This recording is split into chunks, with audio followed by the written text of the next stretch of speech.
दोस्तों इस वीडियो में जानेंगे कि जिनका भी एग्ज़ाम जीडी का था 2026 में, तो उनका किसी भी स्टेट हो एक सेफ स्कोर मतलब सिलेक्शन वाला स्कोर कितना है तो हो सकता है सिलेक्शन। तो सबसे पहले बात करेंगे कि वैकेंसी 25,487 वैकेंसी है इस बार।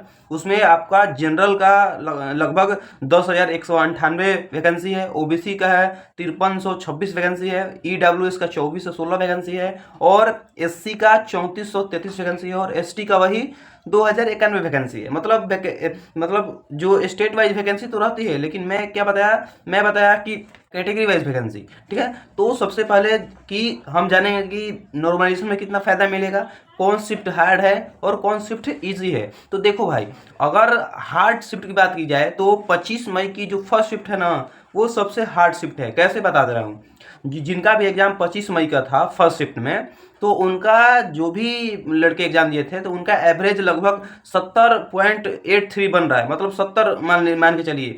और जिसका भी एग्जाम इससे कुछ अलग डेट का है तो उससे 70 से ज़्यादा बन रहा है। तो इसीलिए मान के चलते हैं कि 25 मई को जो फर्स्ट शिफ्ट था तो वो थोड़ा सा हार्ड शिफ्ट था, तो उसको सबसे ज़्यादा नॉर्मलाइजेशन को फायदा मिलेगा। और यही ईजी की बात करते हैं तो आपको याद होगा कि एससी फिर से एग्जाम करवाई थी दोबारा, जो कि 31 मई को फर्स्ट शिफ्ट वालों को एवरेज स्कोर हो रहा है 115।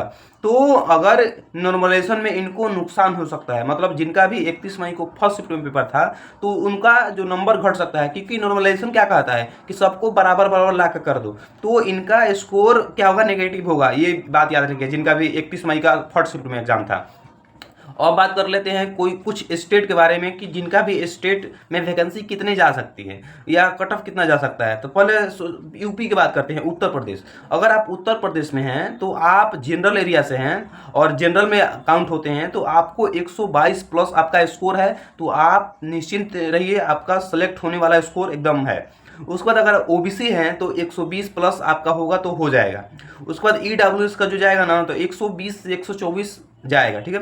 एससी का बात करें वहीं तो एससी का 112 अगर आपका स्कोर होगा तो आप ठीक ठाक है अभी। और एसटी की 115 ये बता रहे हैं यूपी के, जितने भी लोग यूपी के हैं, इतना अगर आपका स्कोर है 2026 वाले जो भी एग्जाम, तो आप सेफ हैं। आप अभी नॉर्मलाइजेशन में बहुत आपको फायदा मिल सकता है, अभी इतना स्कोर है तो अभी फाइट के लिए आप तैयार हैं, फाइनल के लिए। उसके बाद बिहार के जो भी हैं उनके लिए बोल रहा हूँ, रॉ मार्क्स बोल रहा हूँ, ठीक है। नॉर्मलाइजेशन के बाद आपको और बढ़ेगा। अगर आप बिहार से जनरल में आते हैं, जनरल कास्ट जो होता है, तो अगर आपका स्कोर 122 है अभी, तो आप आराम से सिलेक्शन के हकदार हैं।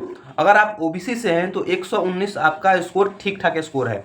वहीं ईडब्ल्यूएस की बात करें तो 117 118 आपका स्कोर बेस्ट है इस साल, क्योंकि इस साल जो पेपर का लेवल था थोड़ा सा मॉडरेट था, 2025 के मुकाबले थोड़ा सा मॉडरेट था। अगर आप बिहार से एससी हैं तो आप 112 टारगेट कर रहे हैं, तो 112 से पे आपका सिलेक्शन हो जाएगा। हो सके तो नॉर्मलाइजेशन में कुछ नंबर मिल सकता है, लेकिन 112 अगर स्कोर अभी भी है तो आप सिलेक्ट के लिए काबिल है। उसके बाद वही अगर बिहार से एसटी हैं तो आपको कम से कम 120 स्कोर आपका होना चाहिए, ठीक है। अब आते हैं वेस्ट बंगाल का जानते हैं कि 2025 में कितना था। वेस्ट बंगाल में यूआर कट ऑफ 101 था, ईडब्ल्यूएस 83 था, ओबीसी 97 था, एससी 94 और एसटी भी 94, ये 2025 का। लेकिन 2026 में आप कुछ उम्मीद इसके थोड़ा सा कम कर सकते हैं, जैसे कि यूआर में आपको 101 था तो मतलब 95 पे आपका सिलेक्शन हो जाएगा। आप वेस्ट बंगाल से हैं तो 95 पे यूआर कैटेगरी का सिलेक्शन हो जाएगा। वही ईडब्ल्यूएस को आपको 77 टू 80 स्कोर आपका हो जाएगा ईडब्ल्यूएस। ओबीसी के लिए आपको 92 95 के बीच आपका हो जाएगा। अगर एससी की बात करें तो एससी के 92 लाना होगा। अगर एसटी की बात करें तो एसटी भी थोड़ा सा एससी एसटी थोड़ा सा लेवल जाता है, मतलब उतना ही 1-2 नंबर का गैप होता है, तो एसटी में भी 93-94 आपका देख सकते हैं, इतना हो जाएगा। वही जो बॉर्डर और नक्सल एरिया है किसी भी स्टेट का, चाहे वो यूपी हो, चाहे वो बिहार हो, चाहे वो वेस्ट बंगाल हो, किसी भी स्टेट का अगर नक्सल एरिया है तो आप कम से कम 7-8 नंबर माइनस कर सकते हैं, मतलब छोटा कम कर सकते हैं। यदि बॉर्डर है तो कम से, अगर नक्सल है तो थोड़ा सा और 10 नंबर कम कर सकते, कोई भी कैटेगरी हो। तो ये रहा। लेकिन एग्जाम को बता दूं तो 2025 में जिनके भी एग्जाम हुए थे तो उस एग्जाम के मुकाबले 2026 का जो पेपर था वो थोड़ा सा मॉडरेट था। तो यही है कट ऑफ के बारे में जानकारी। अगर वीडियो पसंद आया तो वीडियो को लाइक और चैनल को जरूर से जरूर सब्सक्राइब करती है। मिलते हैं नेक्स्ट वीडियो में।